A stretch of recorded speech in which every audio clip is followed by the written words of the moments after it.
ಎಲ್ಲರಿಗೂ ನಮಸ್ಕಾರ. ನನ್ನ ಹೆಸರು ನವನೀತಾ ಜೆ. ನಾನು ಪವಿತ್ರ ವಿದ್ಯಾಮಂದಿರದಲ್ಲಿ 1ನೇ ತರಗತಿ ಓದುತ್ತಿದ್ದೇನೆ. ನಾನು ಈಗ 1ನೇ ಎಂಬ ಪದ್ಯವನ್ನು ನಿಮ್ಮ ಮುಂದೆ ಹೇಳಲು ಇಷ್ಟಪಡುತ್ತೇನೆ.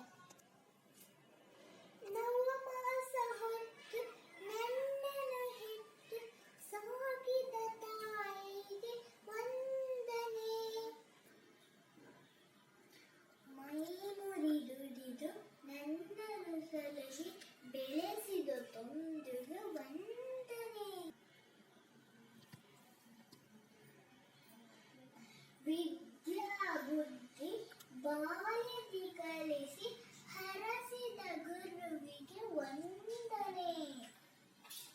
ಬಗೆ ಬಗೆ ರೋಗ ವಾಸಿ ಮಾಡಲು ವೈದ್ಯಗೆ ಮಾಡಲು ವಂದನೆ.